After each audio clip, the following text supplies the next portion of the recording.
सपने वो नहीं जो नींद में आए, सपने वो है जो आपको नींद नहीं लेने देते। यही तो कहा था भारत के missile man doctor APJ Abdul Kalam ने। एक ऐसा नाम जिसने भारत को विज्ञान और आत्मनिर्भरता की नई उड़ान दी। अब्दुल कलाम 2002 से 2007 तक भारत के 11वें राष्ट्रपति बने रहे, जिन्हें यह पद टेक्नोलॉजी और साइंस में उनके विशेष योगदान की वजह से मिला था, न कि हमारे देश की गंदी राजनीति की वजह से। लेकिन दोस्तों, कलाम को यह कामयाबी इतनी आसानी से नहीं प्राप्त हुई थी। इस कामयाबी के पीछे एक बहुत बड़ा संघर्ष छुपा हुआ है। आइए हम उन्हें अच्छी तरीके से जानने के लिए उनके बचपन से शुरुआत करते हैं। यदि आप हमारी चैनल भारत की कहानियां पर नए हैं तो चैनल को सब्सक्राइब करना न भूलें, ताकि ऐसी वीडियो आप तक पहुंच सके, और वीडियो के अंत तक जरूर बने रहिए। 15 अक्टूबर 1931, एक साधारण सा दिन, लेकिन जन्म हुआ एक असाधारण आत्मा का।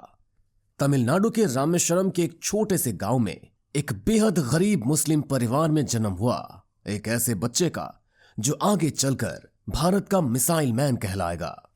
उनके पिता जैनुल आबेदीन नाव चलाते थे, हिंदू तीर्थयात्रियों को एक छोर से दूसरे छोर तक पहुंचाते। परिवार की माली हालत बेहद खराब थी, लेकिन कलाम हार मानने वालों में से नहीं थे। स्कूल से लौटकर अखबार बांटते ताकि घर की मदद हो सके, लेकिन पढ़ाई के लिए जुनून कभी भी कम नहीं हुआ। शुरुआती पढ़ाई पास के ही एक स्कूल से की, फिर सेंट जोसेफ कॉलेज तिरुचिरापल्ली से फिजिक्स में ग्रेजुएशन किया, लेकिन उनका सपना वहां नहीं रुका।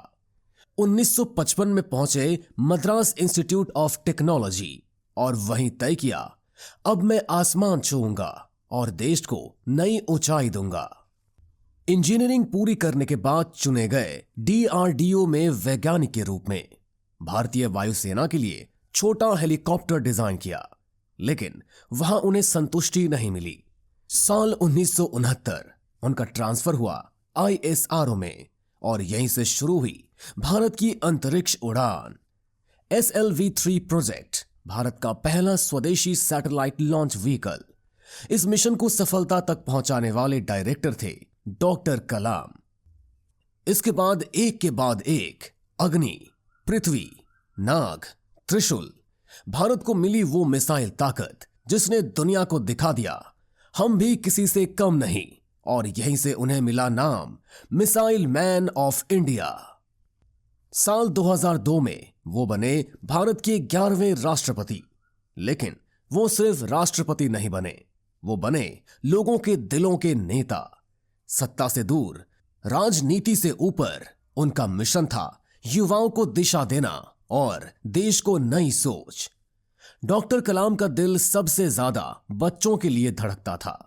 उन्होंने हजारों स्कूलों में जाकर बच्चों को एक ही बात कही, सपना देखो और उसे सच करने की जिद रखो। वो कहते थे, अगर भारत को महान बनाना है तो बच्चों को प्रेरित करना होगा। 27 जुलाई 2015 के दिन डॉक्टर कलाम IIM शिलोंग में लेक्चर दे रहे थे, और वहीं मंच पर ही उन्हें हार्ट अटैक आया और निधन हो गया। वो तो चले गए, लेकिन प्रेरणा छोड़ गए। डॉक्टर कलाम की 3 अमर सीखें। कठिनाइयां आपको रोकने नहीं आती, बल्कि आपकी शक्ति बाहर लाने आती है। अगर आप असफल होते हैं तो हार मत मानो। फेल का मतलब है फर्स्ट अटेम्प्ट इन लर्निंग। सपनों को सच करने के लिए सबसे जरूरी है अनुशासन और निरंतरता। डॉक्टर कलाम तो चले गए, लेकिन उनकी सोच, उनकी शिक्षा, उनका सपना आज भी करोड़ों दिलों में जिंदा है। वो हमें सिखा गए, अगर इरादा सच्चा हो तो सितारों तक पहुंचा जा सकता है। अगर यह कहानी आपके दिल को छू गई हो तो इसे लाइक जरूर करें, और ऐसे ही सच्चे, प्रेरणादायक और गौरवशाली भारतीयों की कहानियों के लिए भारत की कहानियां चैनल को अभी सब्सक्राइब करें, और कमेंट में जरूर लिखें, मैं भी वो सपना देखता हूं जो मुझे सोने नहीं देता। धन्यवाद।